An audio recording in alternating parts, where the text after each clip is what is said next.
manyoko so we ya son anamu Kia kwane bato we atomoni o ya do mo si akwie ya o Amo manyoko so we ya son den be mu o ya Kia kwane bato we atomoni o ya do mo si akwie ya o Kia se pa yanju o kia se pa yanju o kia ya kia sa pa yanju ka o kia ma si pa yanju o so si o lele ya si o lele o ya si o lele lele o ya si o lele yo si o lele amo manyoko so wi ya son dan be mu Kia kwane bato we atomoni o abiyan mi do mo si akwie ya o Kia se payan jijo mama Kia se payan jijo re son ke wo kia ya Kia se payan ju o Kia ya uri money mo re tole se ma bembe son bi Kia ya uri manyo e abatoni Passion même oh Kia we money At Focus on Liberia, we discuss everything Liberia, from education to politics, arts and culture, entertainment, agriculture, history, religion, family, and technology. Focus on Liberia uncovers and showcases the best of Liberia and shows the world the truth about Liberia. We educate, elevate, and promote all things Liberia. We conduct interviews, panel discussions, debates, and more. Tune in to Focus on Liberia on Facebook and YouTube and be a part of the stories that make up the news. This is Focus on Liberia, and I am Dennis Jah. Hello, ladies and gentlemen, and welcome to yet another edition of Tough Talking Thursday on Focus on Liberia. My name is Dennis Jah, and we are broadcasting from Atlanta, Georgia. In today's edition of Tough Talking Thursday, we're going to be looking at some trending issues happening in our country. First, the drug bust at the RIA. That's number one. Number two, there was a presidential debate in Monrovia, and we didn't see, and some people were absent. I think we had 8 out of the 20 presidential candidates on the stage. What happened to the rest? And three, the state of the presidential campaign. With me to discuss this, I have our own Jimmy Eastman from the nation's capital. Jimmy, welcome to Tough Talking Thursday. Hi, hey, John. Glad to be here with these distinguished gentlemen. I'm looking forward to enlightening our listening public about our opinion on these matters. Thank you. Let me also welcome Dr. Abdullah Dukle. Dr. Dukle is a regular panelist here on Tough Talking Thursday. He works with President Amon C. Sawyer and President Ellen Johnson Sirleaf, writing campaign speeches, attending conferences, brokering the peace, and all that. Also in the Foreign Service and professor at the university level. Doc, welcome to the show. Thank you, sir. I'm happy to be here and happy to share the panel with Sirleaf and Eastman. And hello to all our viewers and listeners. Thank you. Last and definitely not the least is our government advisor. He makes a living out of advising people on how to run campaign. Mr. Sirleaf, welcome to the show. You make it sound like that's my primary job. Let's do it, Dennis. I'm looking forward to it. It's always a pleasure. Thank you. We want to welcome all our viewers from across the globe. This is Thursday, and welcome to Tough Talking Thursday. Dr. Duke, let me start with you, because what we saw on 2 days ago about the drug at RI. First, we had drug through the Freeport, $100 million worth. There has been this thing about Kush, and people are acting like zombies in the cities. We have all these camps of gangsters. People call them Zogo. Some say the youth or gangs or wayward children, all that. And most of them are on drugs. as we learned. So there was a drug I received, and it said on the tarmac there was a van that went, got the drug, and drove it outside, and all the story. Kind of scary, right? What is this drug thing? Yeah. And has they shared the images of the drug? I saw other images of drug before. People were saying, "Hey, this is nothing new." Is this? Should we normalize this kind of thing now, or what's going on here, Doc? Well, I go back to 97. I went home after the elections and then set up with a group of people who were working on a policy paper for Taylor. And Minister Coleman, who was Minister of Health at the time, said that that was infested with drugs. That was 97.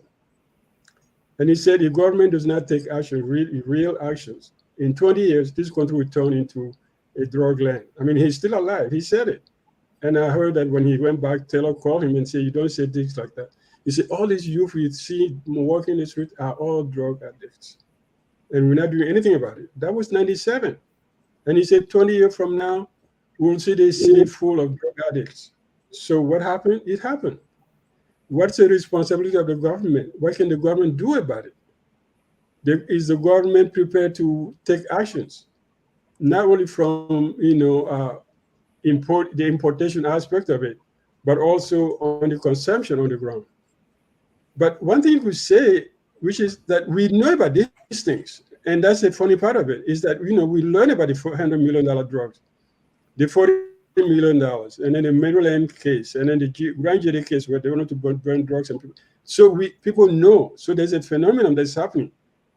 There's an effort from some quarters to bring drugs into Liberia and cultivate it. And there's also this new system of information that we have, that things get out. People have been showing papers showing who the drugs were sent to, who got the papers. Everything you do now, you can't hide. And today there was even on something like George Weah asked for $20,000 for transit through Paris. I don't know what, but everything you do now is out. So we can say thanks to somebody who is watching all this and making sure that we know about these kinds. Because the $100 million would have gone. Nobody would have seen it. Although now we don't know what happened to it. So I think there's a big problem. And I think our government has to put in place a real strong policy, and not just put in place policy, but implement things, implement the little things you could do.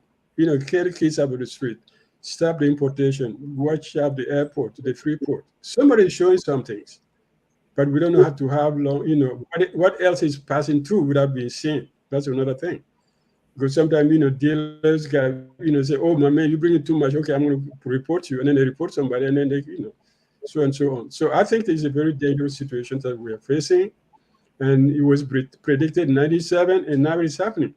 And with the level of poverty and unemployment, nothing is more dangerous than adult youth. Somebody said that. The most potent, most destructive force in any nation is adult youth who have nothing to do, who have nothing to lose.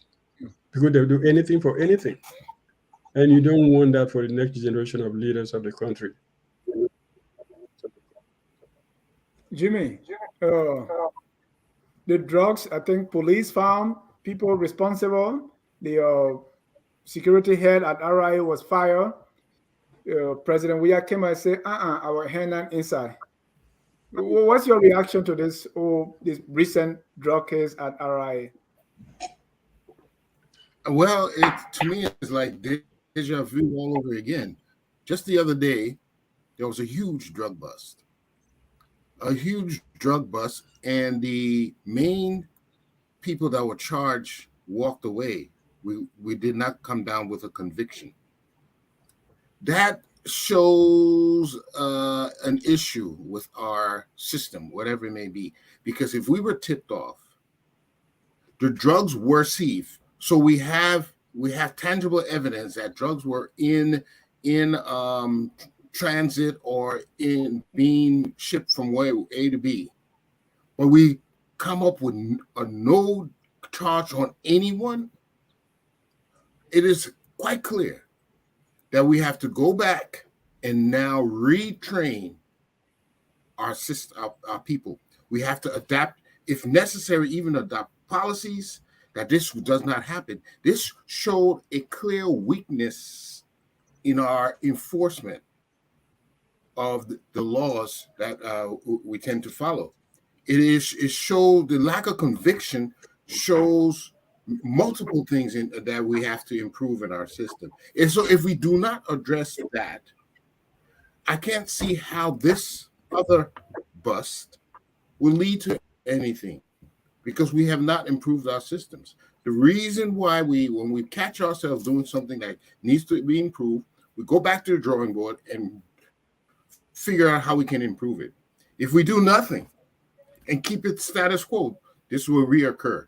So I haven't heard of an overhaul of the processing procedure for criminals, even though, in the other day, the AU adapted a action plan on drug control and crime prevention that from 2019 to 2023 in Addis Ababa.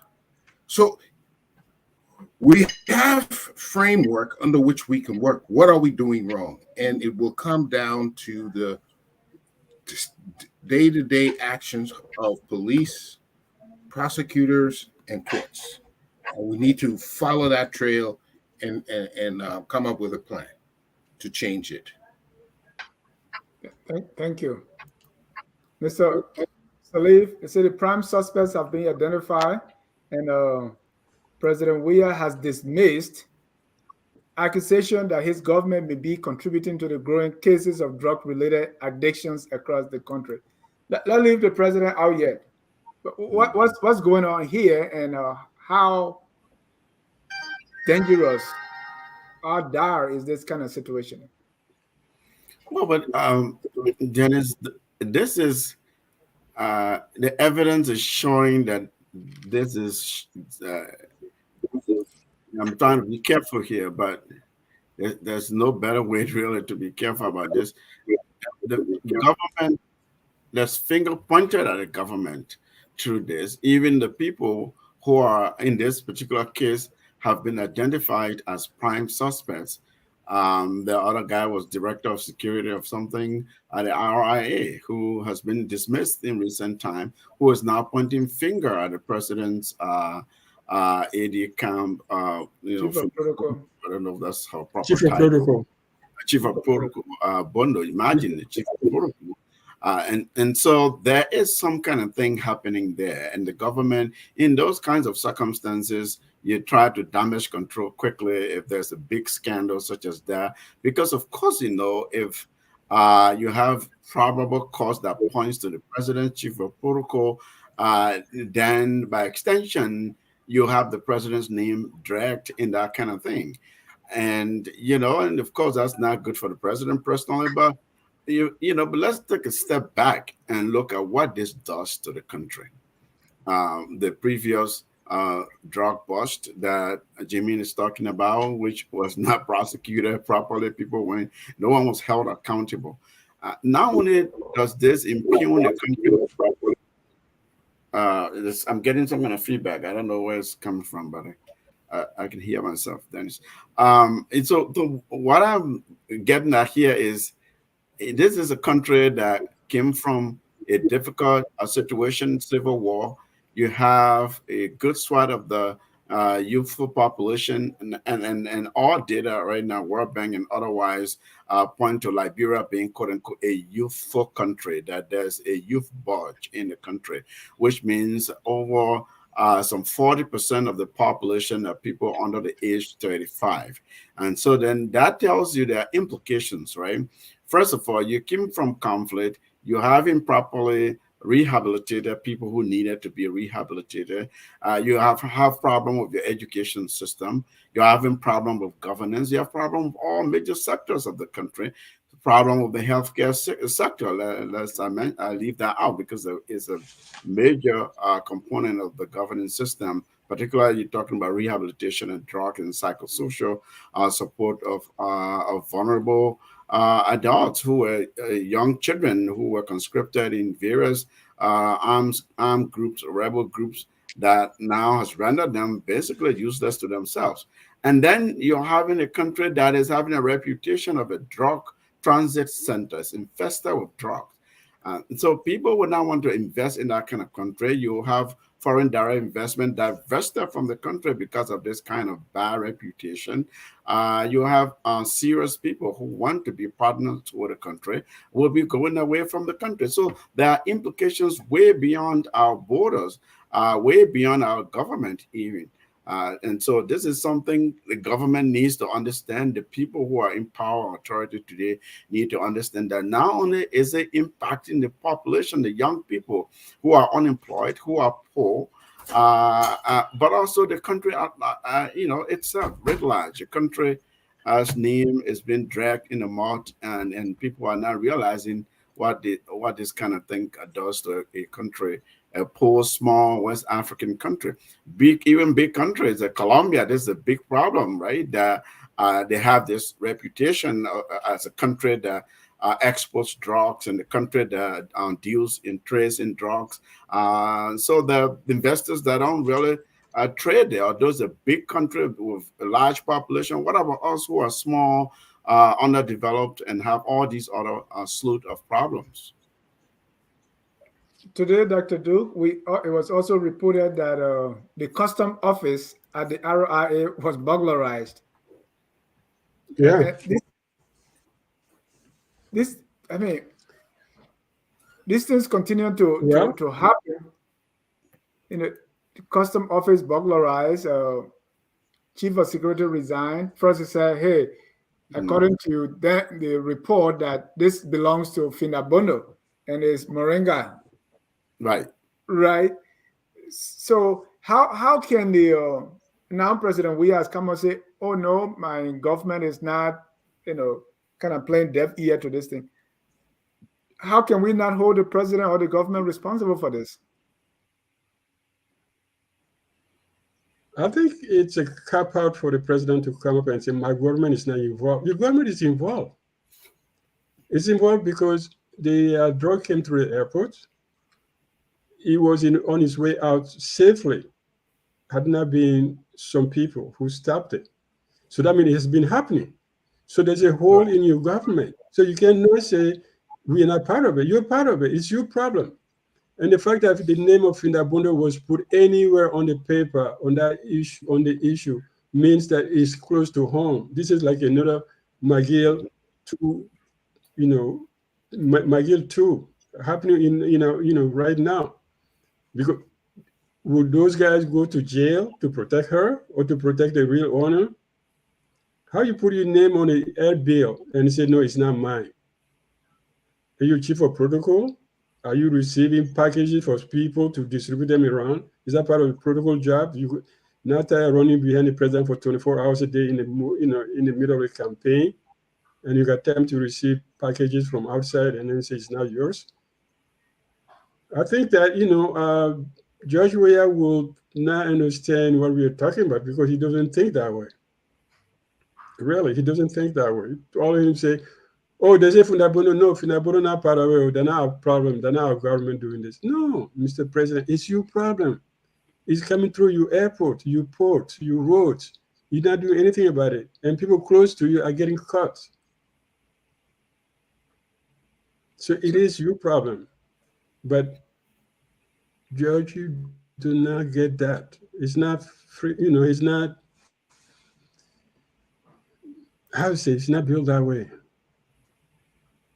And his surrounding people don't, they just self-preservation. They just self-preservation between now and the election. Everything will just wash away so that they can go to election, either win or lose, they'll find a way. But this is it. He's not going to take responsibility for it. He's not, he's not, how do you say it? He's not built that way. It's not his mindset. Dr. Duke, there is this thing on let me get it, November 11, 2013, it was reported, and let me show you the report on President Salif, because anytime these things happen, people point fingers backwards. So people who support the government, when this happened, they said the head of the presidential motorcade in Liberia has been arrested for allegedly smuggling drugs in an official vehicle. The DEA has said this was November 11, 2013. This is President Salif. So one of the things that we get that these are the things that are trending now. Because people say, hey, this is not a judge, we have problem. See, under President Salif, this happened. What's your response to that? My response is not that it doesn't happen. I mean, you could have, if you have 10 people in a room, you probably have 1 or 2 crooks. And, you know, depending on the situation, you may have 8 crooks out of 2 honest people. And then you got, you know, 8 crooks. But yeah, at least the guy was arrested, right? That was the point, that he was doing something bad as the head of the motorcade, and he was arrested for it. And we went public. Look at that from then and look at what's happening now. How many people have been arrested or prosecuted or fired from their job for any wrongdoing in this government? Just look at it. Anyone you know that is say, oh, this man did something bad, he was fired or she was fired? No, people get, you know, LHC in that people, no, they walk away, they go back to their jobs, and then they, you know, they're proud to show their faces at their job. The next day they say, yeah, I don't care.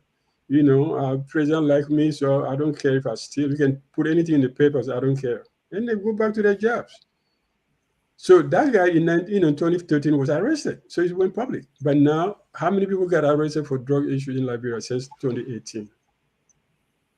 Or for any crime, except Glorious School, Muscat, anyway. Mr. Salif, you wanted to say something, but yeah, I wanted to say, you know, and Dennis, don't think that this is a coincidence, that burglary you're talking about. Was it the LRA, the custom office? That is not a coincidence. The 2 suspects, particularly the former chief of security guy who have absconded, apparently, that is not a coincidence either. I mean, you know, one has to be a fool to think that these things are coincidences and they have no relationship to one another. If you have something pointing at higher ups of people in the president's orbit, of course you have people disappearing. You have people absconding, their whereabouts are not known. You have places that have sensitive controlled substances held as evidence burglarized and things disappearing. And so that if people think they're smart to do that kind of thing, it exposes you more. It helps professionals to construct evidence and go back and you know. So that I just wanted to interject to say I don't see that as a coincidence. But is this a plus now? Or Dr. Duke, you were talking about nobody's arrested. Say the suspended director of security at the RIA, Samuel Fremont, and the cargo officer at Joe's Travel, Sam Sion, have been named as prime suspects. Mr. Salif, this is a plus for the government. But no, it's not a plus. Where are they? It's a concoction. Where are they? They say, you know, you can name me suspect and say, yeah, Dr. Douglas is suspect in this, but I'm sitting right here. You can say it in Liberia and say, yeah. I'll say, okay, so what? Yeah, you can name somebody and say, okay, mama, get out of town. I want to see you tomorrow, okay? Here your package, here your passport. You got your passport, go, get out of here. That's the point. And you're named as a suspect. I mean, you're cleaning house, you're damage controlling, you're trying to make the government to look good. You know, you're doing PR, basically. Probably. But this was caught, right? That's still, I mean, we're looking at the bright side. Someone told me, say the system is working. I mean, they passed, but another layer of the Liberian joint security arrested the van. So that's good. Yeah, that's what I'm saying. That part is positive because the $100 million cocaine was also discovered. The guns were discovered. So that's a funny thing about it, that, you know, all these things keep coming out. You know, maybe it's because of social media or people just don't say, you know what, I don't want to be part of this, I'm going to expose it. But things keep coming out. So as long as things keep coming out, government has the choice. Either you stop it and you take good action to make sure that culprits are punished, or you don't do anything and the people will hold it against you. Because now George Weah can't say he don't know anything about drugs in Liberia. Either he knows or not, then it's not a problem. Perception is created. That's the problem. There's a But get this perception though, that he I cannot. mean, the system is working. Yet, if at first you said this is moringa leaves, Yeah, and then some kind of public pressure, and then you say, well, we've looked at it closely now. We think it's meth or it's some other controlled substance, it's some other yeah, drug. methamphetamine.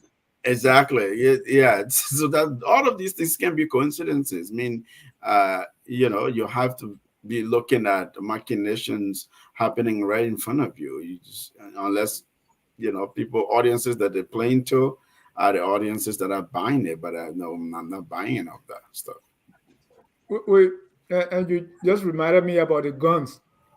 I don't know what became of it now. So, Right, Jimmy, Dave? has these things happened? The guns, the cocaine in Freeport, the ones that were burning in Grand Jide, and all these things happening. Maryland, in Playboy, Right. bags of cocaine were floating in the water. The same day George Weah was passing through. I don't know if That could be a coincidence. So it Jimmy, could be coincidence, but he was in Maryland. Yeah, he was in Maryland. Not that he has anything to do with it, but nobody saw those bags again. We don't know what happened to them, where they were taken. DA didn't say where they came from. They didn't burn them. They didn't return to anyone. So what happened to them? Jimmy, how concerning is when that? you create a perception about yourself, huh? No, I'm asking Jimmy, how concerning if these cases are not resolved, or maybe they are resolving them and they're not being reported. I mean, the gun story was hard. I'm going to follow the path what Ahmed always followed. Ahmed Salif always follow. We are looking at the symptoms, but what is the cause? Why are all these things happening? They bust drugs, nothing happening. They find guns out of people, nothing happening. What is the root cause of this? We have no system. When I say system, people make part of the system. We have no system, a strong system that was put a halt to these things. Let's give this the drug issue to us. Let's before us how to solve it. There's two parts of the whole drug issue in Liberia. First of all, we're not really producers of drugs, right? So we're not looking for production, but it looks like we're a transport point to major routes. Okay, that's one aspect. We have to stop the transport of drugs through our borders. We have porous borders. We require manpower. We can go into all that study. But what is the real heart of this issue that alarms all of us is that our youth are being negatively affected by drug use. And when you're a poor country and you're not on the path to development, you're not getting any better. More and more your youth out of depression, out of exasperation, out of fatality, they will turn to drugs. As they turn to drugs, there will be a rise in crime because work, you to furnish the habit without work leads to crime. So now you have a national security problem because your whole country is not safe. Mm-hmm. But so what should be our issue with this? Yeah. Why should it claim our attention? But until we stop and realize things are just not working at home right now. Our systems let's go to that route. Let's go to that route. Did you just? Let's go to the root, Jimmy. And you started something here, so let's go there. But why is this happening? I mean, already we have a population that is thirsty for drugs. I mean, the young people that are living in the graveyard or the so-called Zogos, and even they say big people. I interviewed some of them here and they say, look, there is pastors are now there, the DA officer, imams, everybody is using drugs. So why? What is happening here? What's the root cause? Is it because government is not responsible enough to put things into place? Is it because we have people who want to use drugs? Or is it because the population doesn't care? Right now, if you look on the campaign trail, people are dancing and singing. And like, this is it's not as alarming maybe as other people may think it. Is it because we here making mountain out of molehill and the population there, they don't care, or are they helpless? That's why they don't do anything? What's the root cause? You know, when you put, let's say you put frog in lukewarm water, you keep heating it up. It will never know it's getting warm. It's going to die. So when a society gets, start breaking down its own rules and laws, and we've been going down this way. I always link up, this degradation to some point in our history when things started to break down completely, values, and then the war came. Villages were destroyed. Chiefs became beggars. Nobody respected nobody. And then you have 50-60% of the population under 35 who they have no good schooling. They can't get jobs.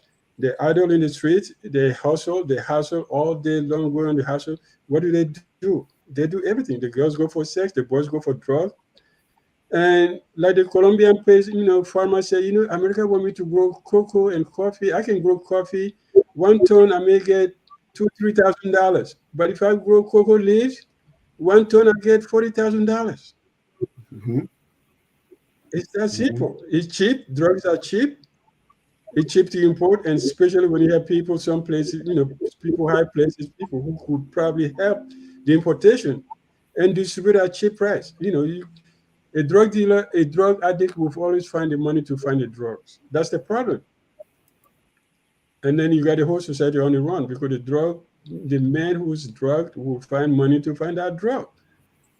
Girls will prostitute, boys will prostitute, they steal, they gang, they do anything to get that drug. And then you have a society filled with people, and then where being a drug addict become normalized. That people will see you in the street, they will not call the police, they'll just film it and put it on on Facebook. They will not say, oh, something wrong with this young man. Because like this, this thing with the drug, we got so used to mediocrity. We got so used to things going bad that now it's like the new normal. If it's not bad, it's not normal. So you see somebody laying down in the middle of the street, call the police, call the healthcare system, but they don't exist. So what do? You take a video and post it. And that's how bad it is, because we have normalized bad things from a long time back, 40, 50 years ago. We thought bad things were okay, and now we can't get out of it. That's the problem. Mr. Salif, Dr. Duke is making a point there that it's normalized now. People, the frog is in the water. It was warm before it was enjoying it, but even when you increase the temperature, it's going to die there because. So because I don't see the urgency now from the people. I don't see that people are alarmed, right? And what we care about most is who becomes the next president, and the extent to which these things are politicized, that we see a very dangerous problem. And because if we talk about the problem, it means we are talking about the president. So whoever supports the president will minimize the issue. Or say, well, Ellen time it was happening. We're still discussing the root cause here and how are we helpless to solve this problem? Are we helpless to call attention to it as a people? There's several things you are conflicting. So the people themselves, the population, citizens, out of civic duty, as we're doing, can speak up. Those who have awareness about the implications and the consequences of having a society that's drug infested, can speak up, can call attention, or some might even become humanitarians that try to support people who are addicted and whether it's through some kind of healing or counseling thing, programs like those. But on the big picture side of things, there are higher ups, there are people, powerful people in society who are making money. Drug business, even here in the US and other advanced societies, usually you have the drug kingpin someplace, and then you have these runners who are out in the streets who are pushing these drugs. And so the various layers here you have those who take it, ingest it, and so on. And then you have those who for whom it is a big business. It's a big money business. And so if you don't have factories, you're not industrializing, you're not expanding your agriculture sector, things, you ought to find ways to maintain your lifestyle, right? And so if you have access, you have connections, you have some resources, and have bad intentions, and you're an evil person, of course you engage in those kinds of things. So that's what we're saying. We're saying that people who can hide their identity, their names we don't see.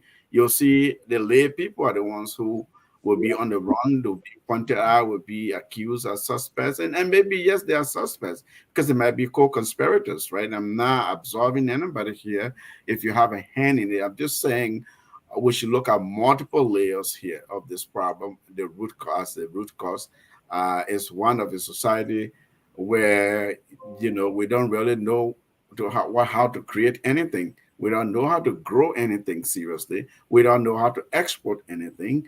And yet, if you and I, Dennis Jar, are used to a certain lifestyle, just like the drug dealer or user Dr. Duke talked about, they will find ways to have access to it. We too will find ways to maintain our lifestyles. And that's what you see happening. That coupled with system failure of governance and government itself, government not understanding its responsibilities or not delivering on its responsibilities in a systematic way. So there are a whole host of problems that we have to contend with. And let me come in real quick. According to the police, these two are the prime suspect. And let's see, that's Sion and Freeman. Freeman is the guy on the computer there, who is the chief of security, and Sion is at the travel agency. According to police, these are the two prime suspects. Let's wait and see what's going to happen, if this is going to go as the other cases that we see. And to be fair to, there are Liberians who are doing a lot about the drugs. I interviewed Coffee with Jojo here. People are working very hard. People are, trying. There's what's his name? Another pastor has people give birth in the ghetto. They call him Caleb, Pastor Caleb. Come for your baby. So if you go to Liberia, you see so many Calebs. That's the children. He just named them Caleb 1, Caleb 2. Go ahead, Jimmy. Let's conclude on this. A lot of times we figure it's okay. We say it's leadership. We have a system, a democratic system. And in the democratic system, the people elect their leaders.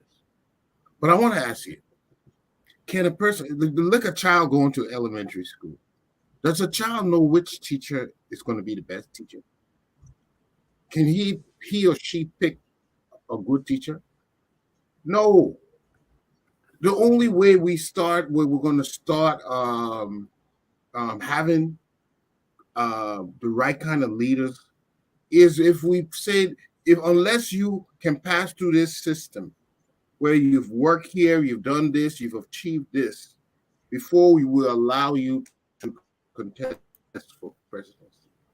But just this thing that we have a popular, we're not going to get never going to get good leaders from that. They have to have a proven record. They have to have gone through a system, and they have to check out all the boxes before they can even present themselves as candidates. Okay? And honesty, integrity, those are one of the key things you're looking for amongst them. And if they haven't demonstrated that, shouldn't even come near the helm of power.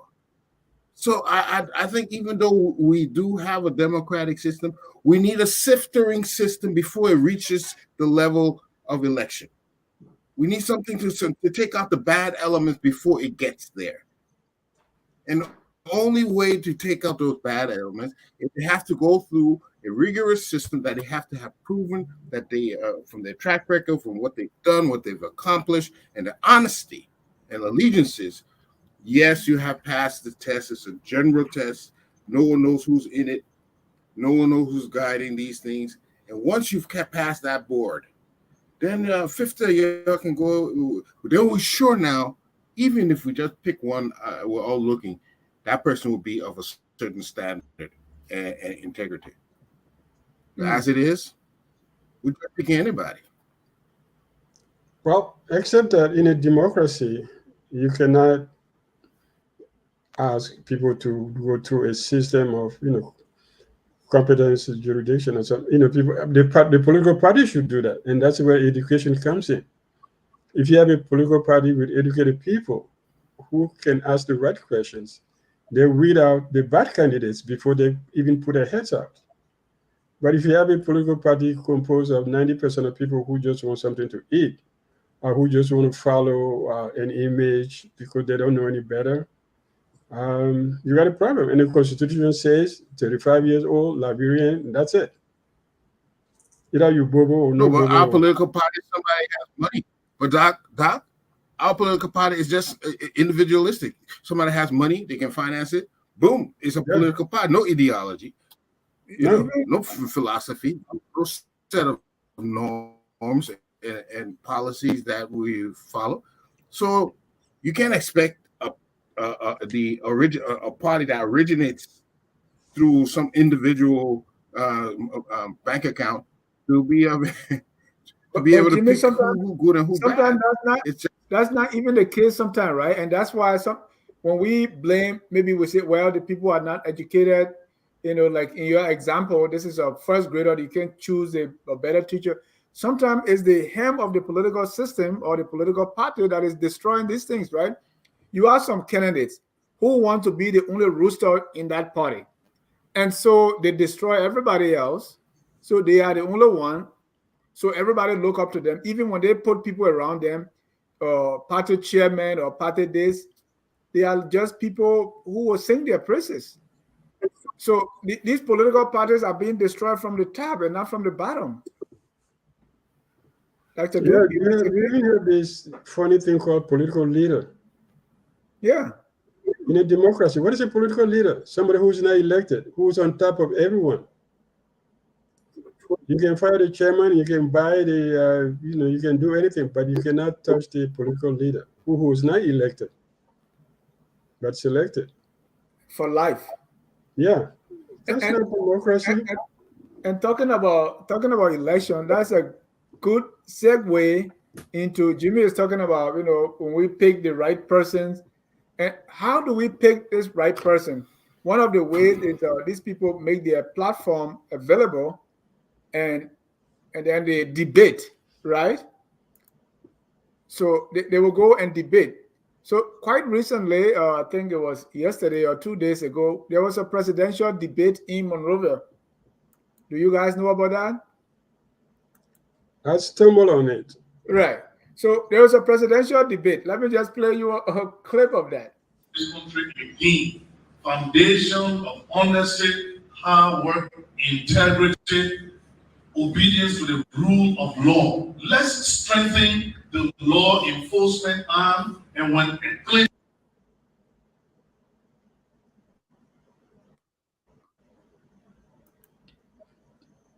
Right. So there was this presidential debate, and 8 out of 20 presidential candidates attended. And let me see if I can remember a few of them. You have Dr. Councillor Gonglo, Dr. Maniba, Kuyate, there's an Appleton, and a few others. Alan Brown, and then you have a few others conspicuously absent from the debate were the president, of course. I don't think anybody was expecting the president there. Mr. Wakai and also Mr. Alexander Cummings. Mr. Salif, I don't know what happened there is, and then I don't know if any of you were able to watch the debate or at least some part of it. But what did you come up with after watching, at least, even just knowing who's there and who's not there? Mr. Salif, you are muted. You can, talk about the format and how the started, the style, and one will say, well, our debate style format doesn't have to be like a Western U.S. style debate in order for it to be a debate. Fine, that's granted, right? But I watch a little bit of it, not a whole lot of it. I watch clips here and there. It's a good thing, first of all. It's, you know, in a presidential race, you should have a debate so that candidates can explain their ideas, their platforms to the people, to the citizens. See, in Liberia, radio is what is the mass media, the mass communication we have. There's really radio and now social media. And so our people in the rural areas where candidates will not easily go canvassing for votes and things like that, debates are good.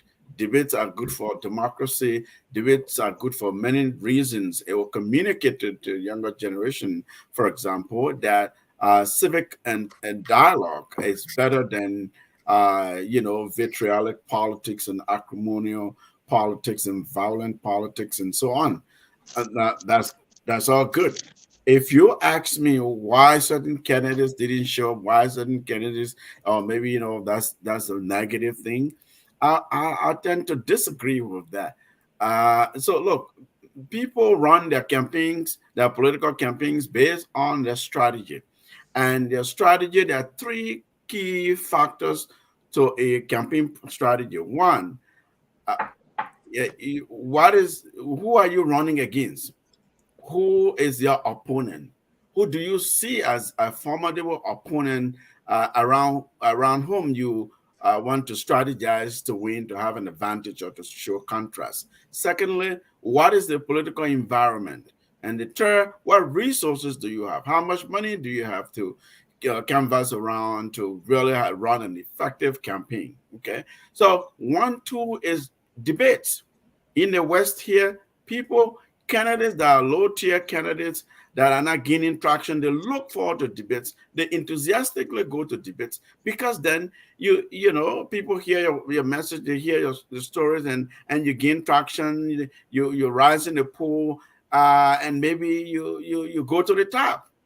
Whereas candidates who are already leading candidates, first-tier candidates, if you choose to go there, it's possible you could make an error. You say something, whether it's a policy question that you fumble on or something fundamental to the people's conscience, and you lose support, you lose vote.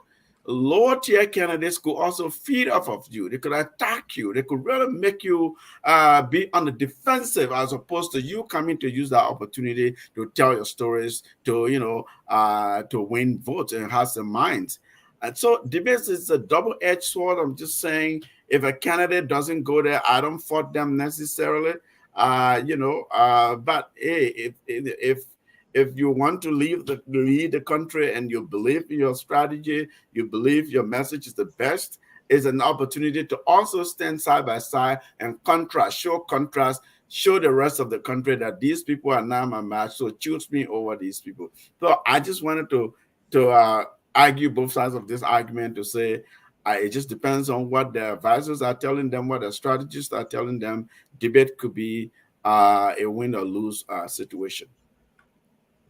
Dr. Douglas, I learned there are other people who look at this thing and say, I mean, there's no value in going to debate. After all, President Weah didn't attend debate the last time, 2017, and he won. And now, these people are looking for attention. Well, what do you make of the debate? And is this non-debate culture now taking roots that even Mr.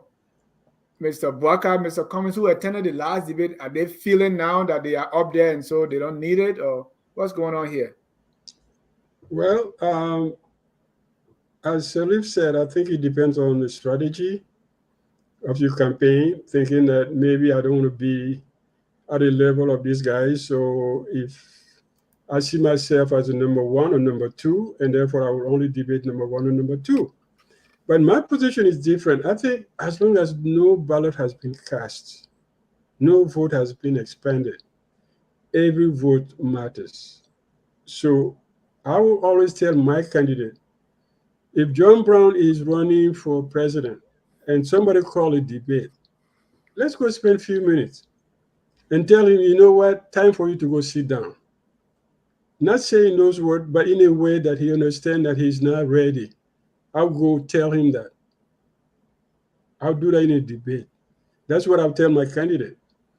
And if you have 100 people watching a debate, you probably have at least 60% of the people who watch a debate who are not committed, because people who are committed don't care about debate. So you have 40 to 60% of people who are not committed to any candidate. You have the chance to turn some heads around. If it's at 1 vote, 10 votes, if you spend 1 hour talking on TV and you get 100 votes out of it, that's a plus. That's not a minus. And then plus, the other aspect of it is for the candidate himself or herself. That you say, okay, people see me as number one, but I'm going to tell them I'm like you. I'm going to go debate these guys and talk to them. They're my children, they're my cousins, they're my whatever. I will go and tell them what I think. But I'm not talking to them. I'm talking to you, the voters. That's my approach to it. So I think it's wrong to run away from a debate, and it's too bad that we elected a president in 2017 who did not attend any debate, did not speak to anyone about debating any issues, and we're on the way to do it. So therefore, we are saying, okay, you know what? I'm not going to sit around table to talk to no one. You know, if you don't hear my ideas, come to my rally.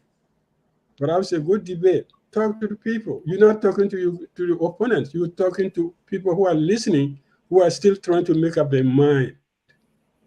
Those who have made up their mind will not listen to the debate.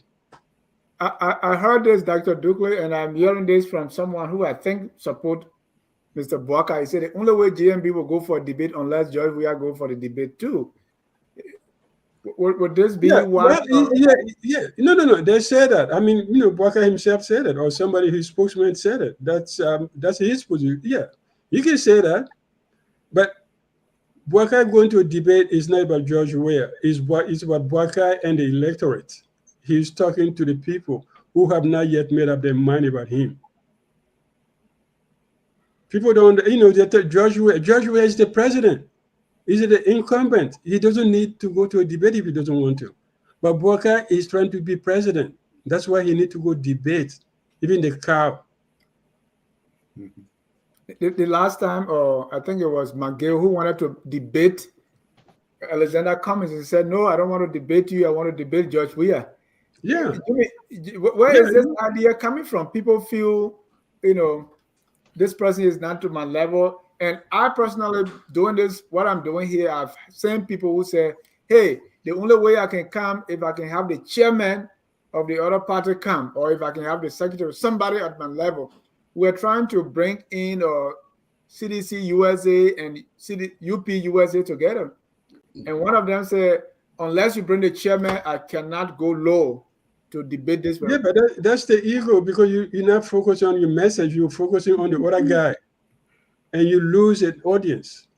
Well, I know you're going to Jimmy, Dennis. Let me just interject quick. So in some countries, they have presidential debate commissions where it's mandatory almost for anyone who is running for president to go to. They will stipulate maybe 2 debates. Okay, they'll set that standard. All the parties agree to. They sign on to that.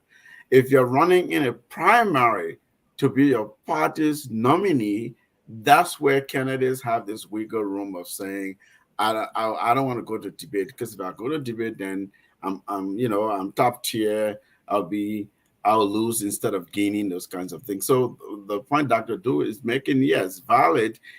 However, there's no system in our country that says that requires presidential candidates to show up at debate. So that if one person doesn't show up, we say, well, you flaunted the commission's mandate or some kind of national process. Yeah, I want to agree with Ahmed. By making it a rule, and who's going that to do means. Huh? Because I say, who's going to do that? Because it depends on society's value judgment. It depends on where the voters are looking. Every year you got 20 new candidates. Every year. It comes back to what I try to tell you. The people by themselves, they can't pick. They're not prepared to pick a good. They don't have anything to sift out the bad elements. You see, when you go to a debate, you offer everybody the chance to see your intelligence, your presentation, the way you articulate your ideas. In fact, the whole structure of your argument. You know, to make an argument, lawyers are good at this. They structure their premise and they go into the body of their argument before they go to finish. So all that shows your capability. And so some people who don't have it, they don't want it because they'll do terribly at a debate. And some people discover that they're very good at it, and even though they never did. So we have to require that. You know, if we're going to just leave it up to, you know, what they call it, fate, or to decide for us, we need to institute mechanisms to help our people choose better people. When you say who are you talking about? It has to be enshrined in the Constitution or the election laws, all those things. We have to think how we can put an end to having people that are not capable come to the helm. We have to develop. You know, in the African society, long time when we had chiefdoms and kings, nobody was going to. Not anybody can even put up their hand to ever think about being the chief of that tribe. No way. You would not even think. It usually was a lineage, but even if somebody was going to be, for some reason that lineage got broke, that person would have had to have the whole reverence of the tribe, the elders, and everybody before they would pick you to be there. That's how we did it before. Not anybody just put up their hand because they got a little money in the pockets that won't be president. We didn't do that before in Africa, and we had the leaders that were astounding leaders. So we need to find a way to get back to this. Not anybody who put their hand up, and we need to sift it out because we don't want to go on the wrong course. And I strongly believe in that. Right now, we're just depending on the Messiah to come one day. Right now, there is no incentive for going to the debate. Will you agree? There's no incentive to go to a debate. But then again, if you say put in a system, who is going to decide who to do that? I mean, you can put in the constitution that if you want to be president, you got to debate somebody, because your biggest debate is when you go to a rally, when you make a speech and people listen to you. That's a debate. You hold a press conference and you talk about something, and then somebody contradicts you, and then the next day you say, no, that's not what happened. So you are engaged in a debate to get to an election. So how would you specifically put that in a constitution and say, if you want to be president, you got to go through A, B, C to be able to do that? Yeah, you're right. You can't put it in a constitution, but at least you can make it part of the election, the NEC laws. You know, that there will be certain debates that will be held. Okay, if you have 2, 3 parties that are running the country, 2, 3, 4 parties but every year you got 20 parties every time there's an election. So how you do things like that? And then you go against the freedom of speech. Yeah, Dr. The speech of a person. They have the freedom to speech when they want to, where they want to, about what they want to. Yeah, no one is. Let me, if I may, Dr. Dukley, you can, enact a legislation. You can promulgate law at different levels. Administratively, say in a legislation to establish a national presidential debate commission. And then legislatively, you lay out what the mandate of that commission will be. As long as it's not contradictory to the Constitution, that is the mechanism, that is the process, is legal. And you know how our legislations come to being. It could be ordinary citizens that take up an issue and they lobby, they push their legislators. It could be civil society. It could come from the executive branch. Every president, every executive administration ought to have legislative agenda that they try to push through. So there are various ways to institute mechanisms that will strengthen democracy and strengthen governance, if this is what we want to do. right? I mean, there's people who make the argument, well, people are not conscientized to this kind of thing. This is not what the people want, because we haven't put these kinds of systems in place. Once we put it in such a system in place and it begins to work, people see that it is a real palatable system, they'll like it. They'll look forward to a debate. Of course, when you're on a campaign, that is a different kind of debate. It's a debate in the public square where you're going around telling your story to the citizens, to the electorate, making your case for why you are the best among the pack of candidates, right? That is constitutionally, of course, that is a debate. Even if you are able to legislate or through some administrative rulemaking, establish an institution that systematizes this kind of debate that we're talking about, that really compels or brings together candidates to tell the people their platform to debate, so that we interview them. It's a form of a job interview, almost, in order to become a president. But if you didn't get to go through the rigors of that kind of interview, that kind of scrutiny, and you just rose to the top, you know, it's kind of this game. The mechanism would be simple. Who attended? You could ask I was going to say, ask the election commission to schedule debates. Exactly. It could be the election commission. The election commission and the PUL can get together and schedule debates and say, okay, all presidential candidates have to be part of one debate, two debate, three, and then it's just simple. So you don't have to create another body through legislation. Bam. There you go. There you go. I'm a solution man. But then again, but I'm still insisting you need to go to every debate. Anytime you call to a debate, I'll say go, no matter who's on the other side of the microphone. So what does it do for those who attended, like the 8 presidential candidates? Did it add to them? Did it take away anything? Or Jimmy, what do you think? What did they accomplish? What, the debate? Yeah, with the 8 guys who went. Well, to me, the positive about it was I got to get to know who they were. I didn't know any of if the public is anything like me, many of them I hadn't seen them display. Mm-hmm. Number 2, after getting to know them, where that's facial recognition, I was able to evaluate their thought process and what are they even capable of in-depth thinking. And some of them, as much as they want to be president, but their argument was very superficial. It didn't show that they had an in-depth knowledge of, there's several ways to look at the approach. You can have an in-depth knowledge of administration, public administration, how government should work, an in-depth knowledge of economics and how political economics and how a country can reboot to a place of prosperity.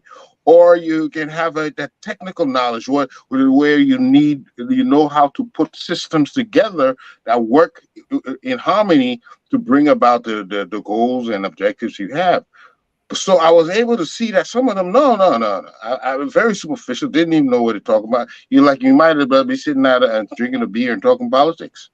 But whereas some of them, they displayed some degree of in-depth of the workings and the mechanisms of government politics and stuff. So I think it was a good opportunity to get to know the candidates, and if they even really up to the task at all,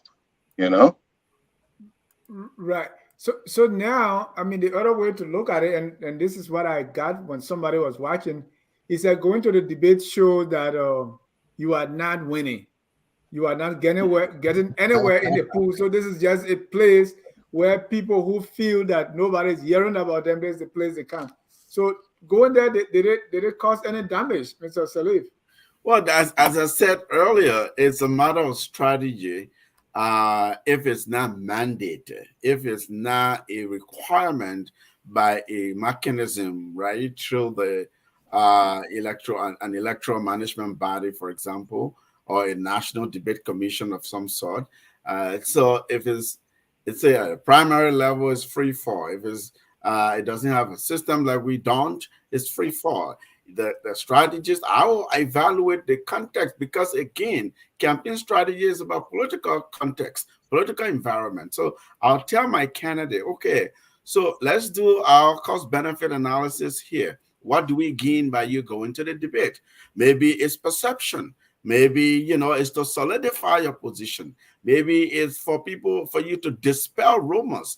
They are to demonstrate to people you have strength, you can stand up, you have stamina, like Jimmy is saying, you understand the complexity of how to run this country. You even understand this country, you know the country, you know the issues, you are prepared, an opportunity to debut and unfold your platform, as it were, to the people, right?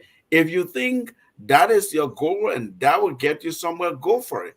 But if you go there, though, you risk things that you don't know what will come unless you really know the format ahead of time. The organizers have sent you general ideas around teams and what the. So let me interrupt you a little bit. Your opponents could attack you, and then now you just be on the defense throughout. So what happened to the guys who went? I want specifically. Did they risk anything? Did they lose anything by going? Did they downgrade their startup? No, not at all. That's not from the perspective I'm speaking here. In fact, they gained something. Remember, we had Mr. Brown here the other night, Alan Brown. He said, I can't wait for the debate. That the debate I want to go to. He was interested in two things, the debate and election day, right? So he wants to go to the debate. For whatever reason, maybe it's not gaining traction, maybe its momentum is not as strong. And so the debate is an opportunity for him to introduce himself to the Liberian people, who he is, what he stands for, what he's done before, what he has in store for them, right? So the candidates who went there, you notice they're not to talk anyone down, but these I read the list from NEC, who's on the list. But I wasn't as familiar with some of these candidates. It was only during this debate time I got to hear their voices. I got to understand kind of what it stands for, what it say they'll do for the country, things like that. So yes, they gained something by going there. But you realize these are not as other than Tiawan Gonglo and Moneyba to a certain degree. These are candidates that are front runners that are formidable in this election. Dr. Douglas, this is something that was said by a RIA supporter. He said, the debate thing is an elite intellectual exercise. President RIA is carrying out grassroots debate, presenting and discussing the issue with the people. He said, we don't have time for 10 quiz debate to just showcase who is smarter in speaking a foreign language. Look at that. Due to President's aggressive campaign, the people now understand the president platform more than any other candidate. So no debate. And if we do this kind of thing, or if we look at issues like this, maybe is your president in power now? Tomorrow you may not have that opportunity, or you may have a president who is eloquent and who can debate. What will you be saying? So that's from the RIA perspective, and it's our people. What you make of that, Mr. Dr. Duke? Yeah, but I said that it's unfortunate that we got into that position with RIA from 2005 and say, his supporters don't need debate. They follow him because they like him. So he doesn't need to tell them anything. So that's the whole thing. It's a non-thinking politics. You don't need to know anything what George Weah is doing. You don't need to know what he's thinking. You don't need to know what his policy plans are. You don't need to know how he want to run the government as of tomorrow. You don't need to know anything. You just have to love him and then vote for him. That's all. That's what he's saying. I mean, George Weah, he goes up and he speaks to these people and speaks that language that he said they speak, and then he gets away with it. That is 20-25%. You can't cut it from him. He will get it because they were there. They will be there. It doesn't matter what he says or what he doesn't say. It makes no difference. And it's because of the demographic we have. We have this demographic. The whole middle class is in America or in exile. So you're left with people who, take liking as a political tool. I like him. I like the man. The man likes the country, so vote for him. So Jimmy, let me. Jimmy, before you come in, is with this Master College said JNB want to debate with we are not opposition leaders. Is Baka making things better for us here when it comes to debate? I mean, assuming this is actually Joseph Boakar's mindset. JNB wants to debate with where he wants to debate with where not opposition leaders. Yeah. But he's running against the opposition leaders too, because he's not just running against George Weah. He's running against everybody else who was in a race. Because everybody is going to take points from him. Muniwa is taking to take Nimba, Lofa, part of Lofa from him. Gonglo is taking part of Nimba from him. Mm-hmm. Comics is taking part of Momsurado County from him. So thinking that you're not running against him is like, pipe dream. I don't know what you've been smoking, Master. Cummings didn't debate. Huh? Cummings didn't debate. Cummings didn't debate. Yeah. Well, he didn't go to that debate. Yeah, I know. But I'm just saying to the person who wrote that, that person doesn't probably understand that everybody's trying to take votes from both Weah and JNB. So, but here's what I want to throw light on, gentlemen. Sometimes we look at like democracy, it's a theoretical concept. But sometimes for something to work, the natural state of being of a people, a person, or body has to be considered. We have to look at the African as he is in his natural existence. You will notice that around Africa, there are these autocratic regimes. They don't want to have they try to extend their term of office. They manipulate the constitution. It seems as if Africans over and over again manipulate their democracies to stay in power. And this is not just in Liberia. This is not just in Ivory Coast or in Guinea it's all around. So what is the nature of African politics that they're so akin to compromising their democracies so that they can keep power?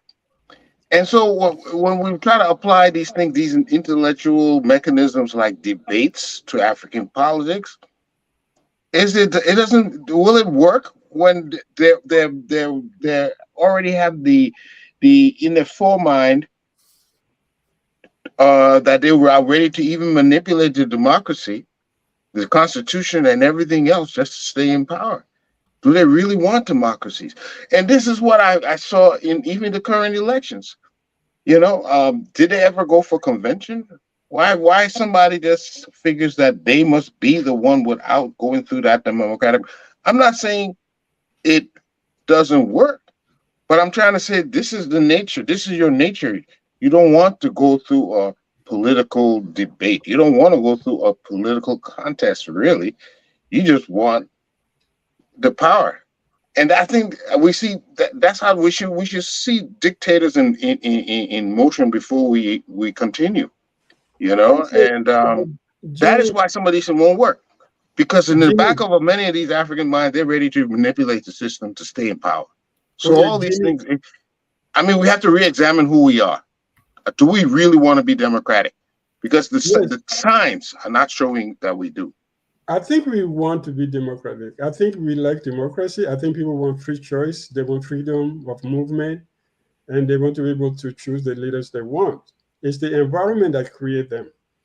When you talk about African leaders, I think in Anglophone countries, there are very few countries where, let's say West Africa, that manipulate the constitution. Every constitution manipulation came from Francophones. And every dictator you're talking about, Paul Biya been in power for 42 years. Sassou Nguesso in Brazzaville, Congo Brazzaville, he's been there since the 1980s. In Togo, the family, from son to father to son, is there. Ivory Coast, he changed the constitution to run again. Macky Sall was going to do it till the French people say, you know what, we got enough bad name with Ivory Coast, we don't want you to do it. So he stopped, but he was ready to do it. But in the Anglophone countries, I don't see nobody say, oh, I got to change the constitution, because the mentality is different. In the French case, the French constitution, the president can take an amendment and say, this is a new constitution. And once that amendment passes, it's a new constitution, and then he can say, this is a new republic. And that's what they do. You can't do that in Liberia. I can't see Joshua making an amendment and say, oh, this is a new constitution, therefore we go back to zero. He's not going to be able to do that. But in what happened in Uganda? Do it. In Senegal, they do it. Look at Uganda. But Uganda is the only Uganda is a case that you can point to. Uganda, he came by force, and people who come by force, usually you have to kick them by force. He didn't come democratically. He came with guns. So people who come with guns to power, you got to kick them out with the guns because they will never go, nowhere. Everywhere you see them, they stay the same till you kick them out. Except the Zaire guy, he, did his 2 terms and left power. But, other than that, you see Rwanda, same thing. The guy is the president till 2035. Let me read a few comments here, and then we. So Anglophone countries are doing better, much better in terms of democracy. Okay. Vanny Masuka said, to me, it boils down to the poor education of our people and the arrogance of most of the few who get educated. The virtue of humility seems no longer part of our attributes. Evans Morris, debates are necessary when issues-based voters demand it. When voters want to know your opinion on pressing issues, they will demand you as a candidate participate in debates. Flomo say, how many Liberians were able to watch and listen to them? How about the people in the villages?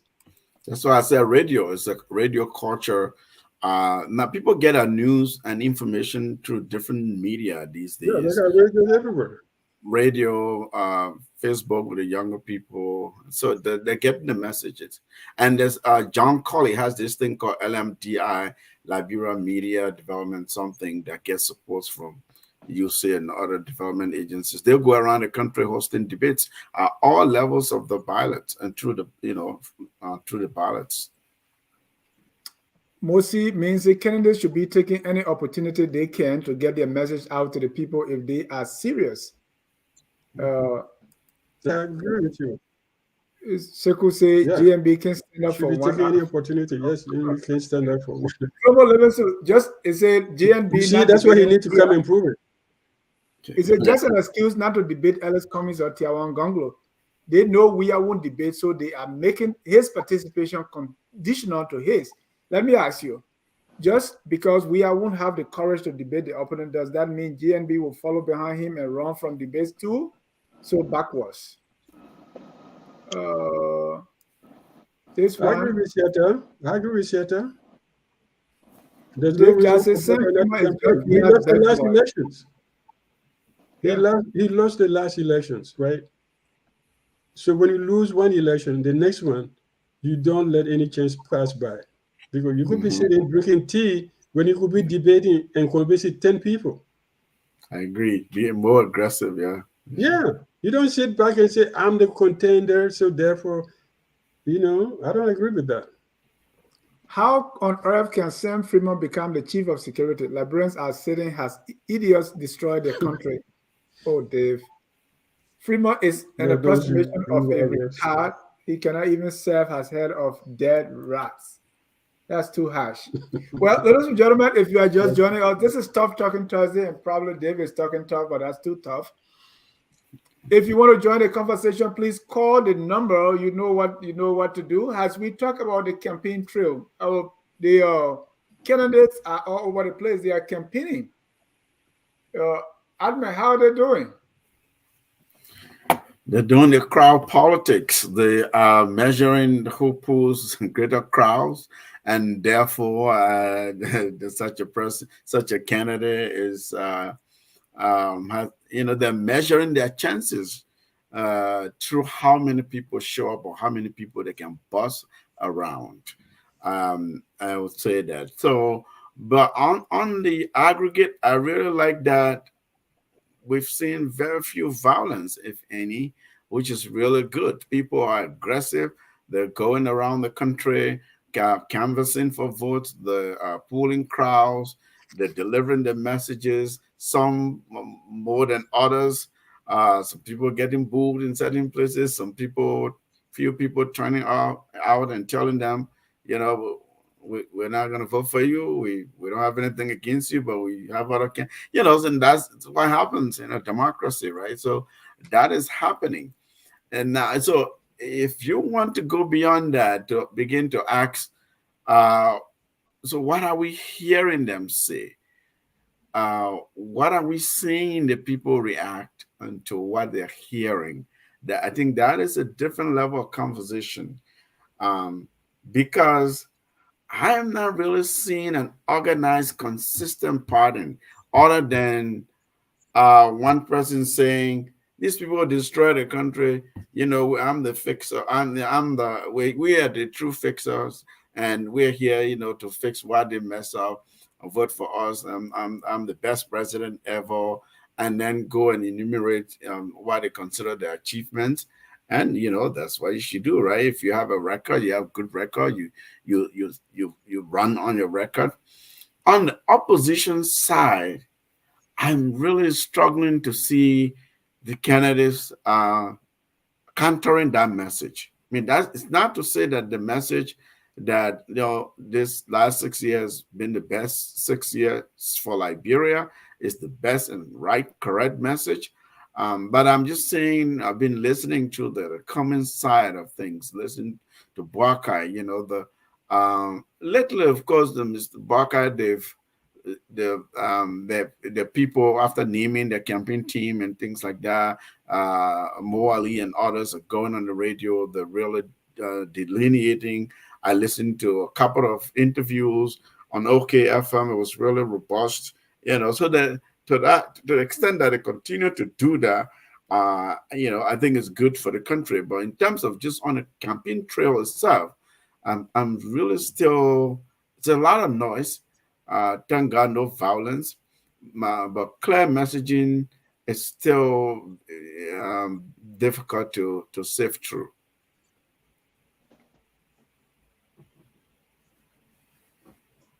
Mr. Salim, some say, who are you listening to? Are you listening to Monimba, to Gonglo, to I'm listening to Yanti? I'm listening to every one of them. I've listened to Monimba. Monimba has clear plans. As he sees his strategy, I could see through his strategy. But he's having a nationwide following problem. That's about the message. You talk about the contrast, because I think Gonglo is doing that, Monimba is doing it, Sarah Besso Yanti is doing it, Cummings is doing that. It depends on who you talk to. So what they're saying concerning the contrast, right? Pretty much, look, everybody, the issues are very intertwined. Pretty much the same issues. Yeah. When they say, "Oh, we want to agriculture, we want to do the roads, we want to, better air conditions and things like that." Gonglo is the one with this singular issue of rule of law that really stands out. If you talk about contrast, right? And he hasn't relented on that. He's really vehement and big. That is like the single thread that runs through his campaign. Bachelor, I haven't heard her a lot. I've heard her a couple of times, but I'm still trying to figure her out. JMB side of things, you have his SVP going up country, really like hammering these short stump speeches, kind of routing up the crowds. I've seen more of that than the actual message. This is what we'll do. Here's the difference, that kind of thing. And I'm not suggesting they don't have that. It might be a matter of style, because our politics, again, is the political environment, the context, right? Why that people want to hear that's how you deliver the message, because all you want is really to get people on your side so you can win at the end of the day. Jimmy. Yeah, I listened to a pretty good amount of it, and I didn't take notes because some of them did show that they had a grasp of what was going on.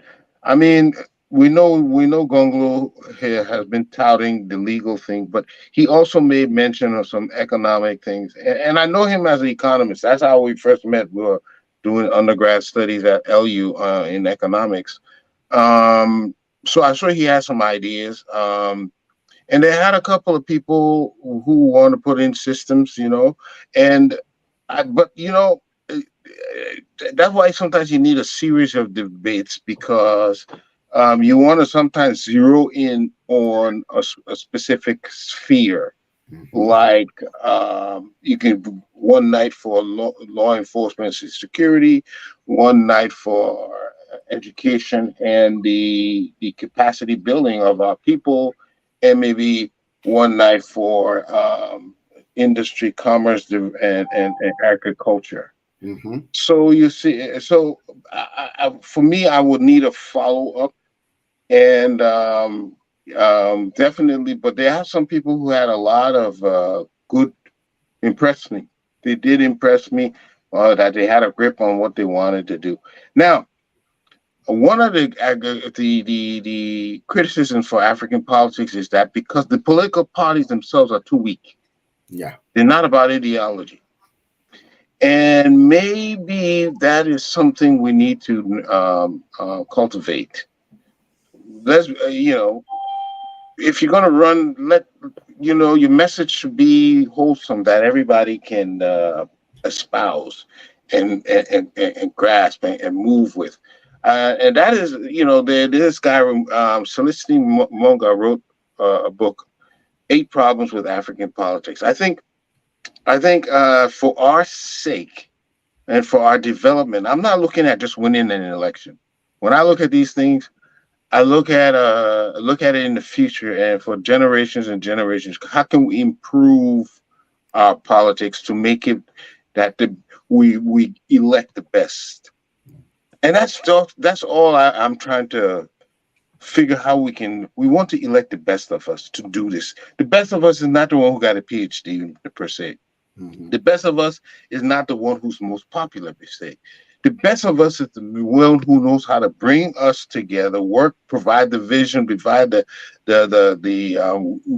communication and the interrelations necessary to push us in the right direction. Sometimes leaders only, I think it was Ahmed that said leaders inspire. Yeah. Sometimes leaders just inspire. They don't have the answers. No. But they inspires the people who follow them to come up with the answers, to come up with the solutions. You see, our thing has been, it's so personal. It's an ego thing. And that's why today I have not ascribed to any political party. Because for me, it would be more about beliefs and philosophies than anything else. So, but they got some good people. They have some good people saying some good things over there. Thank you. Let's bring on our callers now. Check me out this Friday. I will be moderating the EULA debate in Philadelphia, along with 4 other Liberians who will be moderating the EULA presidential, vice presidential, and other people who are vying. We'll be debating because we want to show that the culture of debate works. But let me take a few callers here. And Dr. Duke, I will get to you after our first 3 callers. Mr. Elvis Morris, you are live. Thanks for calling. I'm listening to him, but I'm going to get. Thank you, Mr. John. And thank you for taking my call. Ms. Morris. And hello to Mr. Welcome. Dr. Duke, and Mr. Salib. Quickly, I just want to say, let's separate the chaff from the wheat when it comes to this whole drug issue. Definitely, there's drug in the country. We have a drug, problem in our country, so we're not minimizing it. But let's clarify the situation. The substance that was taken from the airport was tested, right? And in it, it said it formed methadone. Methadone is not methamphetamines or crystal meth. Is a component that is used in pharmaceutical drugs such as morphine, Vicodin, and other drugs that will relax you or, numb your pain sensors in your body. So it's not itself, an illicit drug that's on the market. Maybe it was for pharmaceutical usage, but it is a substance that's not supposed to just be in the hand of anybody. But it's not methamphetamines, as we know it here in the United States. So I think we need to clarify that. And then lastly, what difference does that make? Is it they take it there so they will produce pharmaceutical? Is that what you are implying? What I'm saying is methadone is formed in a lot of pharmaceutical drugs. Usually that's what it's used for. When you're talking about crystal meth and methamphetamine. Yeah, so what you are implying is maybe they took it to laboratory so they could produce drugs? or pharmaceuticals. He said morphine is dangerous, or morphine is a dangerous drug. That is done as bad. I mean, what's the? Yeah, your point is, oh, this is nothing. It's just is morphine. No, you see, don't please don't do that, Mr. John. The point that I'm making here is what Trump's African word was misleading because he said. Oh, you quoted Trump's. Okay. Yeah, he said meth, and when we think about meth in America, we know what we think about. We think about crystal meth or methamphetamines. That's the point that I'm making. So it wasn't that in its state. It was tested, and the substance that was found in it that was illicit was the methadone, which can be used for other illicit drugs, but which is also used for pharmaceutical drugs as well. So methadone within itself is not a drug that somebody can abuse. It can be applied in other substances to make illicit drugs, or it can also be applied to make pharmaceutical drugs. That's the point I'm making. But lastly, with the debate, like everybody said on the platform, if the people want debate, they will demand it.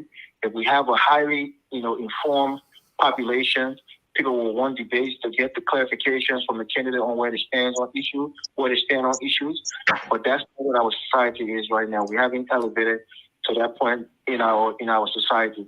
So most of the time, debates don't really sway voters. I think Mr. Salih said it. But overall, I would like to see FOL hosting a debate, even if it's just 2 or 3 candidates. Mr. Jai, if we can make it, if we can make it happen, at least it will expose some of these candidates.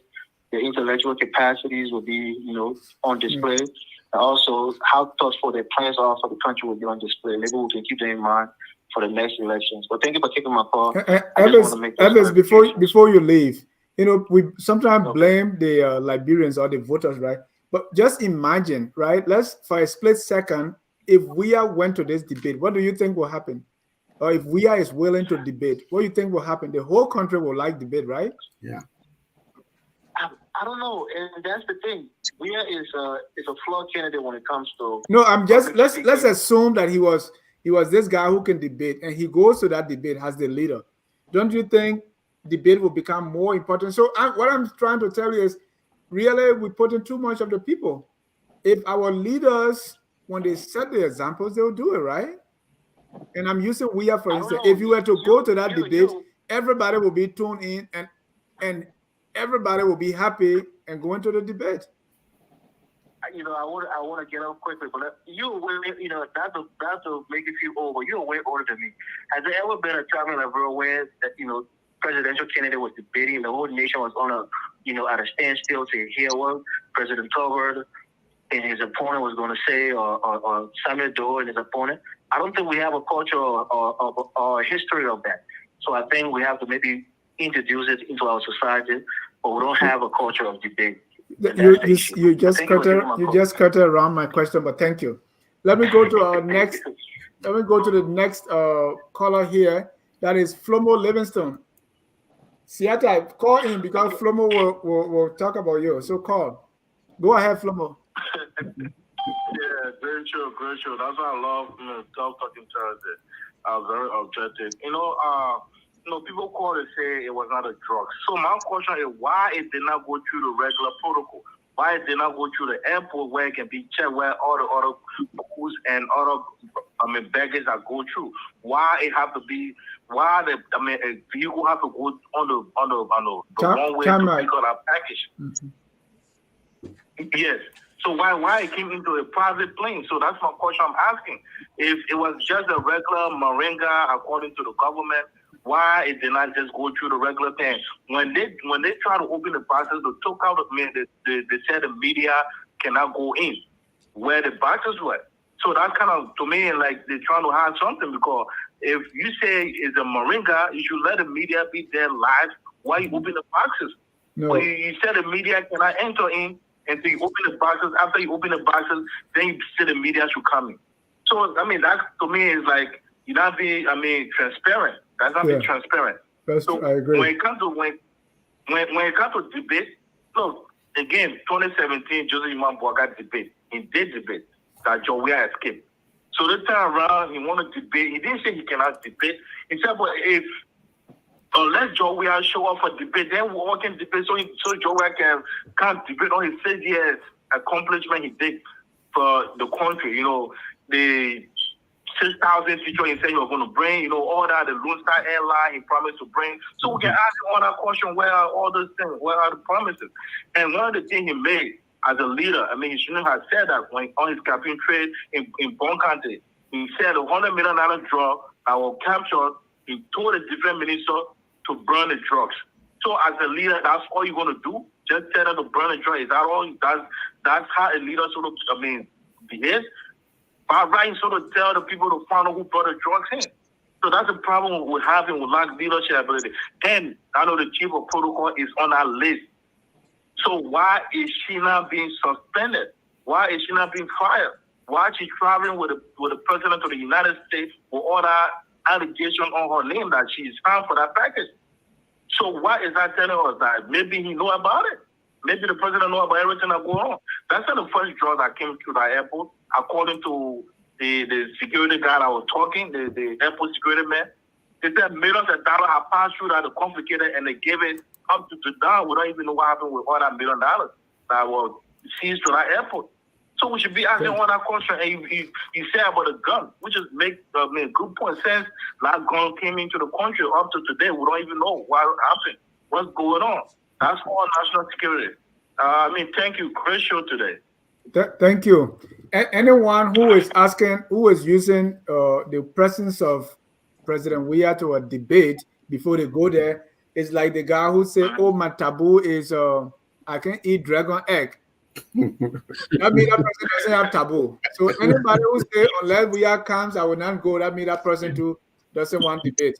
Let me take my. No, let me just end this. No, Jenny, you can't say that because the person who said it, the person in 2017, he debated. He went for debate. Yeah. It's not like the person always says. But he didn't win. Let him go debate again. He didn't win 2017, so let him go debate again. So if you say unless Weah go, you will not debate, we know that you don't want to go because Weah is not going to go. We know that. We'll take that. That's why Joel was in one-term president. Weah can say, I won, so I don't need to debate. But you didn't win, so you need a debate. Cheryl,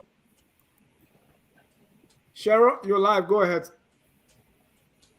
That's Pabu Cheryl. Is that in the 516 area code?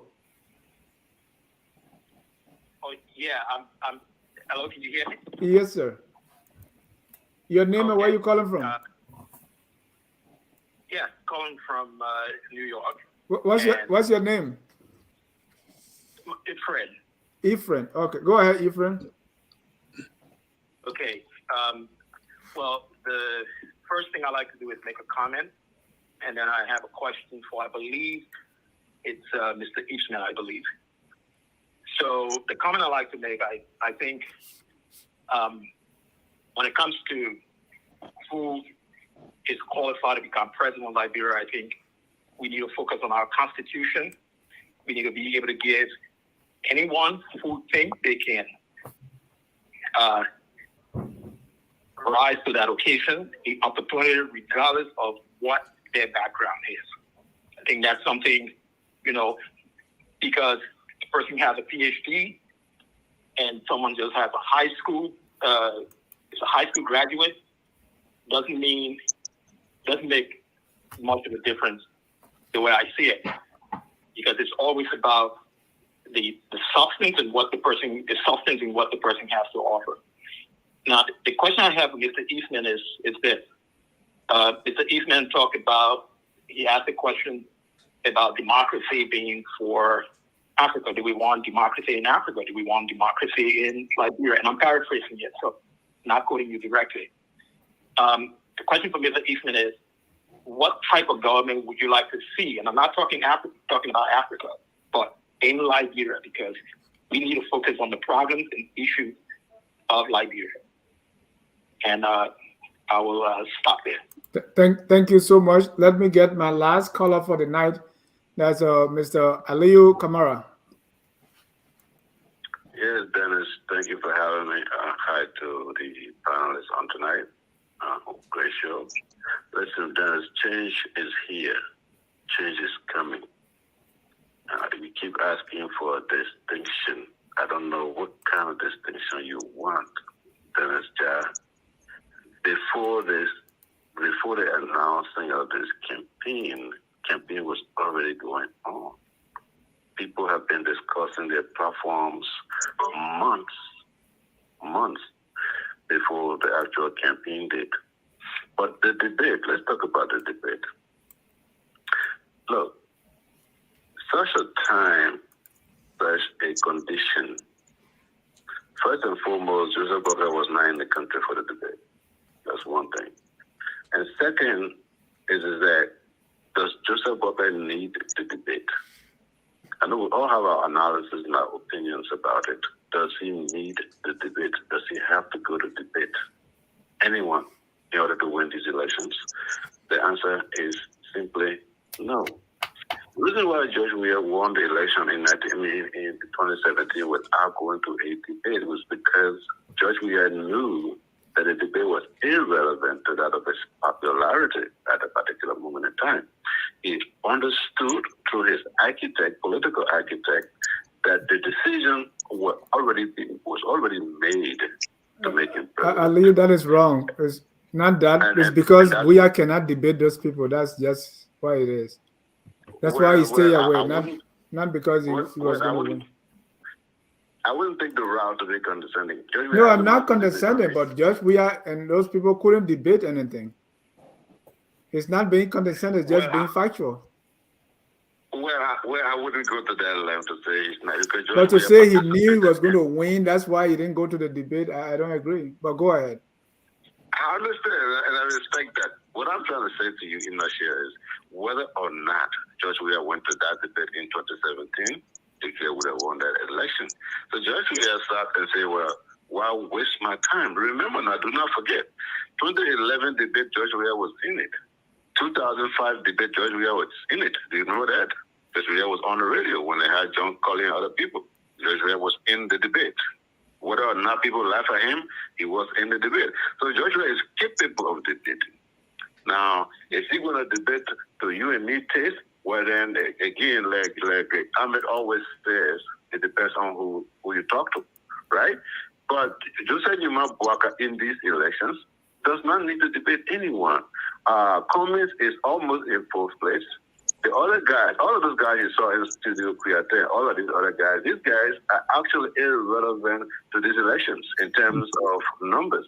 So Joseph Boakai is saying to himself, I can use this time to go out of the country and do something else. I can use this time to go to Bomi County to see my people. I can use this time to prepare my trip for Lofa County in the next 2 weeks. So it's all about the strategy, and it is working. As I speak to you, Dennis, there are people undecided, people who were declared undecided, who have now decided in high numbers, pour into the JFP camp. In fact, thank you, Alio.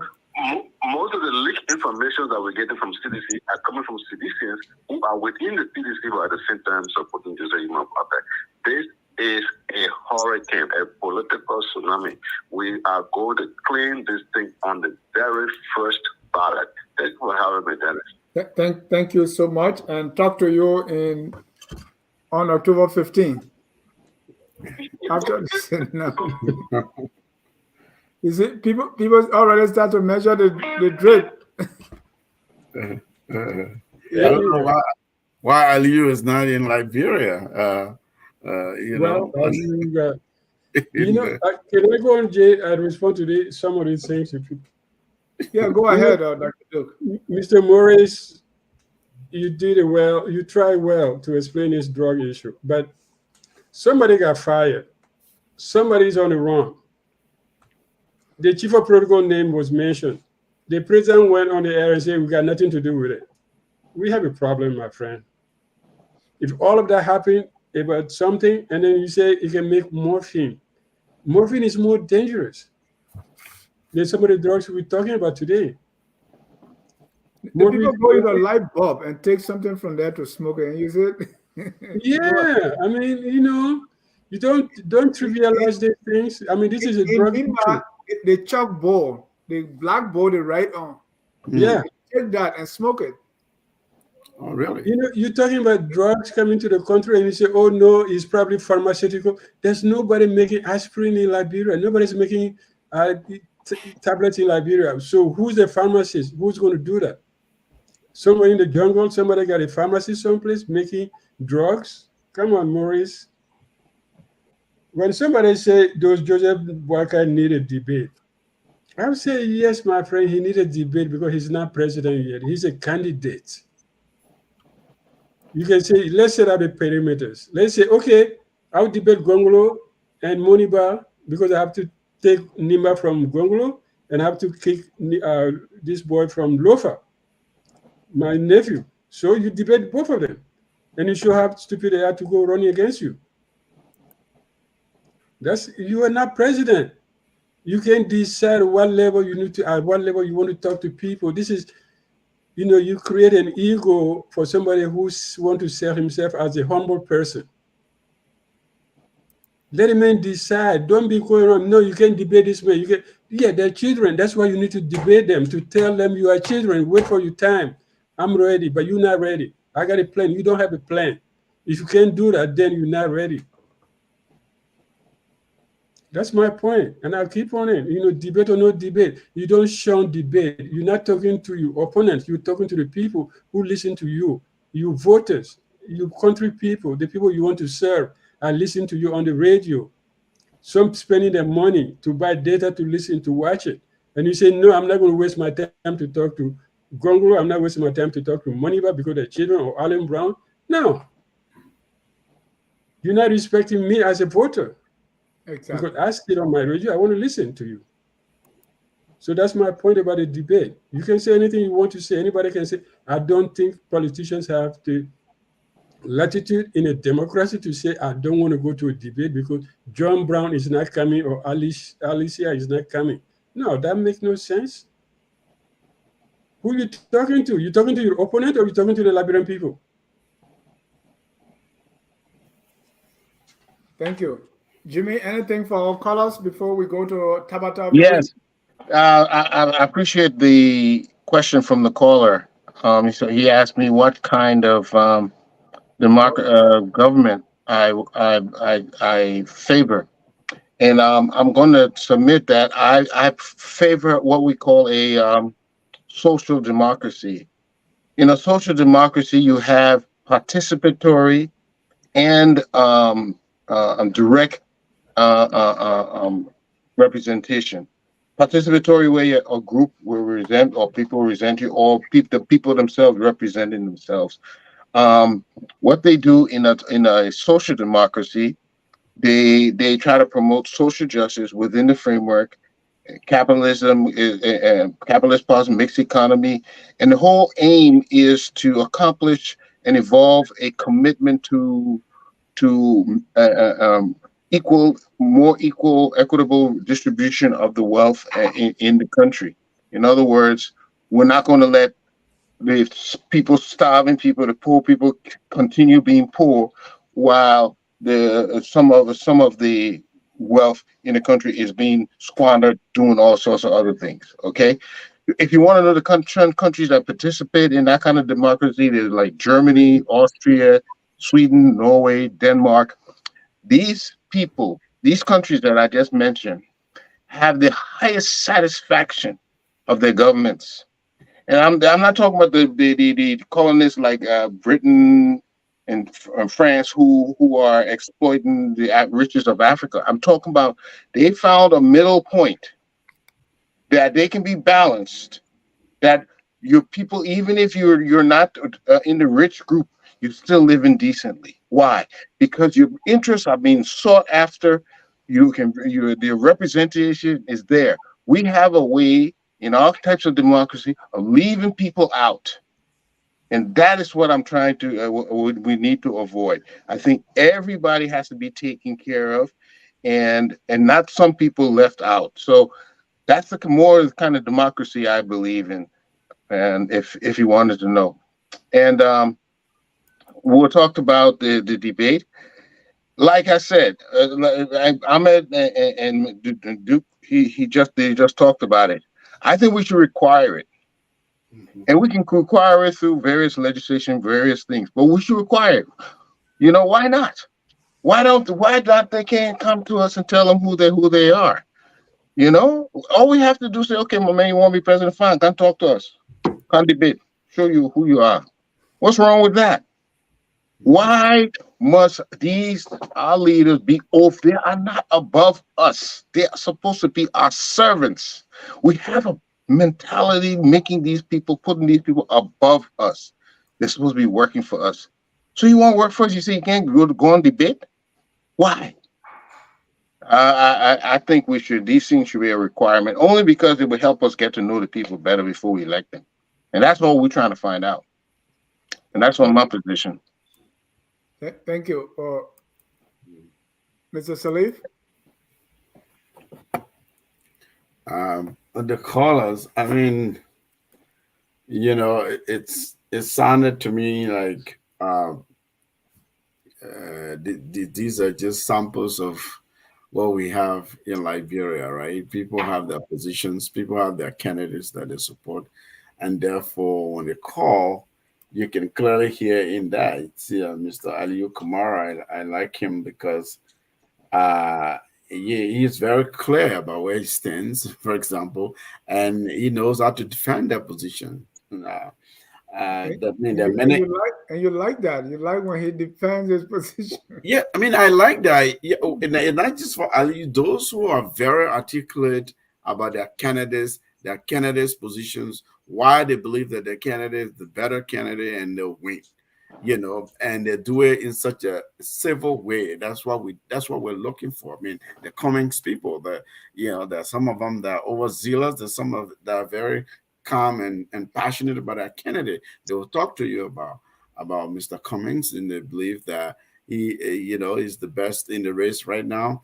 This is the public square. This is public discourse. That's why we should be encouraging. That's what came true for me with these calls. Um, Mr. Livingstone's question about why the drug was sort of the interdiction, it happened the way it happened. Instead of asking, "Oh, why weren't you transparent? Why did you have to open it before you invited the media if you were really sure that this wasn't a substance that was a controlled substance that was illegal?" It's the same thing what we're talking about here. If you have a situation like that where somebody closer to the power that be is accused, I would say these people who are said to be on the run are not just coincidentally on the run, or they're not absconding on their own because they're running away from the law. There's so many things here that I'm not buying. I'm not taking lying down. I'm looking beyond, like, okay, look, answer these questions for me. And this is big. It's fundamental. We talked about it earlier. I always say it's an existential problem because you have to look at the implications beyond just the politics of it. We can fix our country. I mean, we're not even quite 5 million people. Yeah. I was reading about the Swedish parliament when they started out. Dennis, these people, they all rode one public bus or came to work on a bicycle. They didn't have a full apartment. A parliamentarian who didn't have a full bed, they would sleep on a couch, they would inconvenience themselves. It was just like a part-time job that will come in service to the state. Okay, but look at us. We are so poor, yet our legislators are the highest some of the highest paid people on the continent of Africa. Why can we see these fundamental things that are really so grossly wrong? Why are we okay with this thing? And we're suffering the very politicians, they squander this money, they plunder the country, they get sick and just die like that, like foolishly, like they will go to India or someplace. So this person's died in this hospital. If you were so good in running the country well, why did you have to leave to go to India, to go to Ghana, to go to South Africa, hospital, provider, shopping around and things like that? We can fix our country if we just bring ourselves and say, look, we're living so outrageously wrong. And let's rein in some of this kind of behavior. And we can fix Liberia. I strongly believe that what now will happen in our generation, our lifetime, is something that we ought to start now. And some of us will not stop talking about it. You don't have to like me because I'm speaking for the country and I'm speaking for, the common good of our society. But I'll keep saying it. It has happened in other countries that were worse than us. They've come on top. Why can't we? Why can't we? And that will take us to our Tabata of the week. What is your Tabata of the week? Tabata is in the crew speaking language, mean nonsense, foolishness, complete vla. Dr. Duke, what's your Tabata of the week? My Tabata of the week is the tea leaves at the airport. I don't know, like I drink so much tea. The tea leaves at the airport. That's my Tabata of the week. And the trail of paper and money. See what happened to it. My Tabata of the week, something I've listened to a program just this evening, and it took me. Wherein Senator Dillon came on the program and accused ABC of breaking up the Liberty Party. He's the one that led to the disintegration of the Liberty Party. It was incredible for what I was hearing. I mean, their fission, the splitting up of the party. They don't want to take any ownership, whereby they were pledging allegiance. They didn't have a horse in the race, but they were pledging allegiance to one group instead of maintaining the party unity. That should have been priority. That should have been the main goal of them, but it wasn't. It was seeking the interests of some other political candidate.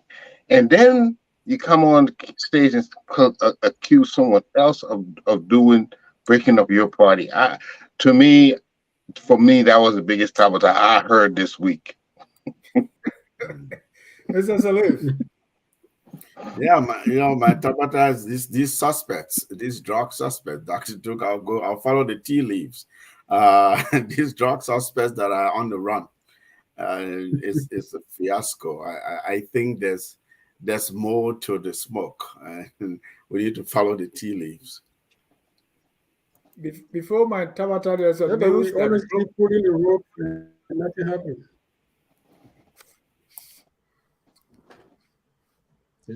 Today, there's a bad news that came up. A missionary by the name of Lucas Richard was allegedly tried to cut his girlfriend's throat in Monrovia, and that girlfriend was rescued by a keke driver.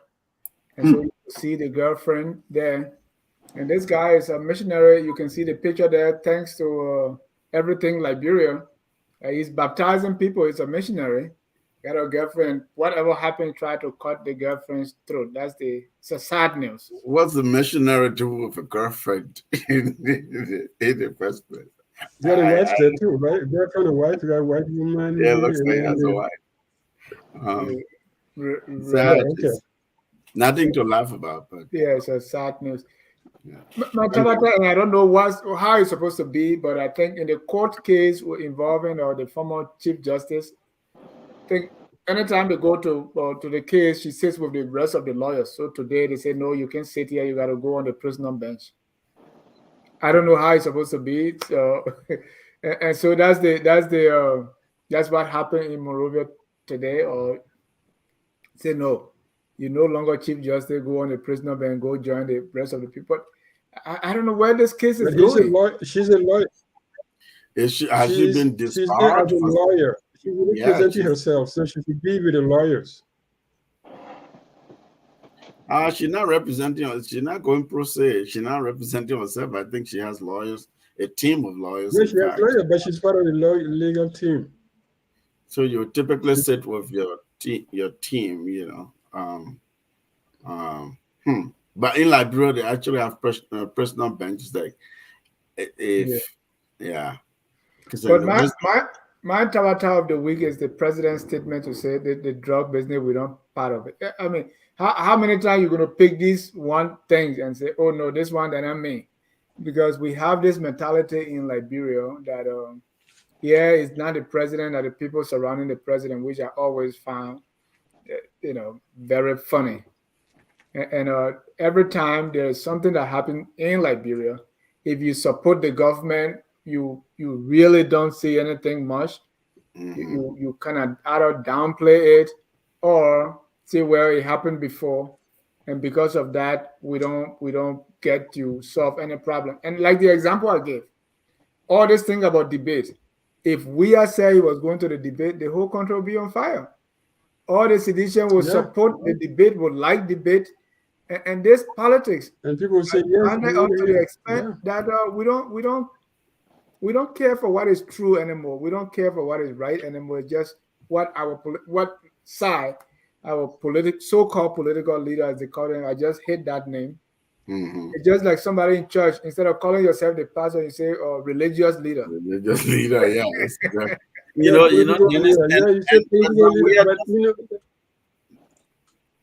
That's the problem. The people they act like president before they get elected.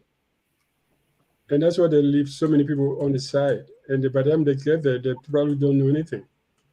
This kind of, aggrandizement of somebody who's running for president. The man is not president. She's not president. She's trying to be president, making her work for it. Don't say, oh, you're okay. We got a country for you. It's so sad. Gentlemen, thank you for the night, and want to thank our viewers for watching. Let me get your 30-second closing as we draw down the curtains. Jimmy, let's start with you. Okay, the elections coming is beginning more and more interesting as we come closer and closer. The violence has subsided. I think everybody is trying to avoid each other in the violence. We can only hope for one thing, and this is what I've seen. They claim they're coming to help us, but we always see that they leave out some people. They always leave some people behind. I don't think anybody will ever be able to address the issues of the people unless they have groups, committees, committed to various groups and people, committed to various things, because the woman can't think of it at all. But we here to see who will emerge, and hopefully we'll be able to make our contribution to the country one day. Thank you. Mr. Salif. Thank you. Yet again, gentlemen, this was a very fascinating conversation. Just our little contribution to our country. It's a matter of civic duty. I'm impressed so far that in the midst of the intense campaigning, we're not seeing violence, and that is a good thing. I hope we can continue through these electioneering processes that will remain peaceful. I mean, you can advance your position, your argument in a very competitive way without resorting to violence. So that is a plus. I'm watching out for that. I'm continuing to promote that. Because at the end of the day, look, it's the ordinary people, the poor people who suffer, who have nowhere to go, no means of getting out of the country. And really, truly, this is the country we all ought to protect, because it's where we call home, where our people are. So elections are meant to elect the best among us, to bring us together, like Jimmy said earlier, to steer and inspire or steer the affairs of our country. So we hope that people will decide, that they who are on the ground, whether the last 6 years have been the best years for them. If that is the case, then they know who they will re-elect. But if the last 6 years has not, has been anything but the best years for them, they should look at our options. And the way you determine your options is by really critically listening to the candidates. What are they about? Do they mean what they say? How do you know that they mean what they say? Who do they have around them? What kind of government perhaps this candidate will assemble based on some of the people that are around them. What are you hearing? What's their attitude about power, about, you know, the connection to the people, to the ordinary people, service to the people, public service? These are things that they ought to be explaining to our people as candidates. If they're not explaining, the people should be asking questions. And the media, journalists should be asking questions. This week, the Association of Liberian Journalists in America, AJA, they're having a convention here in Minnesota and the Twin Cities, you know. And I call on them. I call on the Press Union of Liberia and the media at large. All of us who come here and talk to people listen to us. We ought to continue to promote peace. We ought to continue to hold the candidates' feet to the fire and let them interview for the job that is seek, because that is the only way you get to know how to decide who should be the leaders of our country. Dr. Duke, you got the last word. Thank you, and thanks to my co-panelists, Sirleaf and Eastman. I think, and Dennis, for your direction. What I would say is coming back to this issue of debate, because I think, you know, when we talk about democracy, there are things that we need to take seriously. When we say people should come up, candidates should come up and debate and talk to the, you know, their opponents, it's not just to talk. It's also embracing that piece you were talking about, the peaceful atmosphere that people can do anything on the campaign trail, but they can come in a room, sit in front of the people and say, these are my ideas. Yeah, you're wrong. No, you're wrong. You know, I'm right. And that's peace. That's what gave people the sense that, oh yeah, they can talk together. They can sit and talk together. That's what debate is important. It's not just to reach out to you, you know, to beat your opponent. No, you may want to beat him. You may want to humiliate him and say, oh, like Reagan and the age thing. But definitely, you are talking to the voters. You can be bigger than the people who are going to employ you. Because you will say, oh, if John Brown don't come to debate, I'm not coming.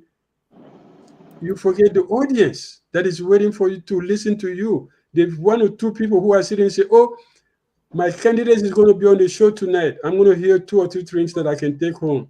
But you don't show up because the John Brown didn't show up. Who you insulted? Who did you disappoint? You disappointed the voter, not the other guy. So I hope we all, you know, the peace continues as we are doing with the election process. People are campaigning, but crowd mean nothing. Somebody called Reverend Sandy could tell you something about that. Nobody drove crowd more than that guy. But we're here today. Nobody talking about him.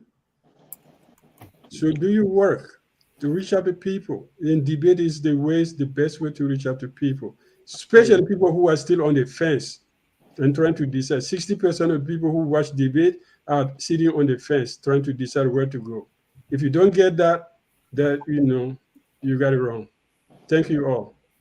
Thank you. On that note, we're going to close with our song that says, "We are all Liberians." Have a good night and God bless you. We are Liberians. Liberia is our home. Liberian people.